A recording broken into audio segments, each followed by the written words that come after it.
Sumilip nga lang saglit ng araw pero eto tuloy-tuloy na naman nga ang pag-ulan at muli pa nga tumataas ang tubig nga dito sa atin. Para kahit papaano maibsan nga mga mare ang lamig, magluluto nga tayo ng miso na may repolyo. Nang makaduty nga kami dito sa Mariglo mga mare, bigla ba naman bumuhos ang napakalakas ng ulan kaya naman napatakbo nga ako dito sa labas para makapag-video at nakita ko nga ang lalim na nga ng tubig. Dito nga sa likod natin mga mare, tingnan nyo naman nga, hindi nyo aakalain talaga na eto nga yung likod nga natin dahil para naman nga sapa na. Kami pala ang nag-deliver nga ni Ran mga mare at eto nga yung ulam nga natin. Niluto nga to nila tatay. Akala ko nga hindi pa luto mga mare yung ulam dahil wala pa nga akong almusal kaya sabi ko bibili na nga lang akong lutong ulam pero pagdating namin luto na pala. Ang gail naman nga mga mare to sobrang sweet talaga. Kaya sabi ko magsabay-sabay na nga kami kumain dahil total tanghali na rin. Grabe rin talaga ang panahon ngayon mga mare. Tuloy-tuloy pa nga rin ang pag-ulan at wala nga hinto mga mare o hindi pa bumababa yung baha nga sa atin. At sa lahat po na nakakaranas nga ng pagbaha, mag-iingat nga po tayong lahat. Si Gail nga mga mare mula na mag-vitamins talagang napakahilig na nga kumain. Gustong-gusto niya talaga mga mare ang prutas kaya naman nga eto't binigyan nga ng papa niya dito ng papaya. Papaya tuloy mangga.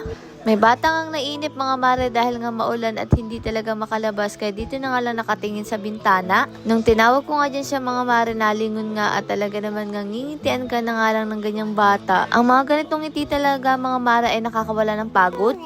Hello po! Hi! Baba! Di ba mga mare, marunong na nga rin yan mag-hi. Minsan nga, nagbibideo na nga yan mga mare mag-isa. Siya talaga mga mare ang nagpapasaya nga dito sa loob ng bahay. Kaya kahit nakakainom sa loob ng bahay, pag may baby ka talaga ay mawawala ang inip mo. Nagpapasalamat na nga lang din kami kahit papaano nakabawi-bawi na nga siya mga mare sa naging sakit niya.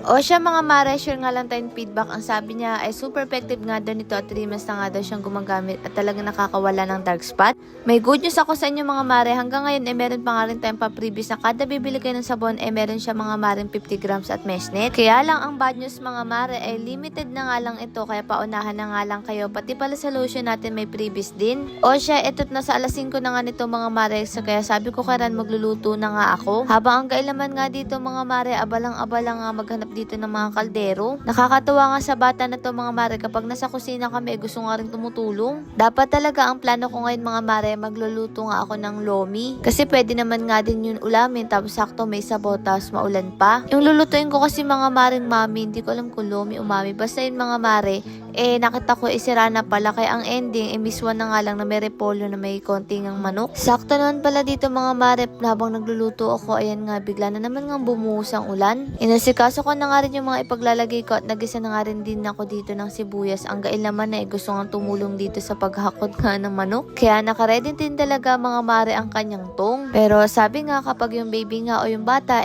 tumutulong pa, gustong-gustong mga sumasama sa atin, masulitin nga natin yung kasi darating yung araw kahit gusto natin isama ayaw na tayong kasama. Mas okay na rin kasi yung mga mare habang bata pa lang marunong na nga tumulong sa gawaing bahay. Sa amin nga ni Gail mga mare kailangan nga namin siyang itrain ng maaga. Hindi para sa amin kundi hanggang paglaki niya mga mare madadala ngayon at hindi siya kainis ang kahit saan siya pumuntang bahay. At syempre mga mare, iba rin talaga ang bata na marunong nga sa gawaing bahay, mapalalaki man yan o babae. At syempre hindi naman nga habang buhay malakas nga tayo. At eto nga mga mare ang niluto ko, manok na ginisa ko tapos nilagyan ko ng repolyo na may miso. Masarap din naman pala. Sakto, masarap nga humigop ng sabaw ngayon mga mare. Kaya naman nga eto ang uulamin nga natin mamayang gabi. Nagluto na nga rin ako ng maaga kung sakaling mag-brownout at least mga mare nakakain na nga tayo ng maaga. Lord, maraming pong salamat sa lahat ng blessing at syempre sa inyo mga mare. Paano ba yun bukas na lang ulit?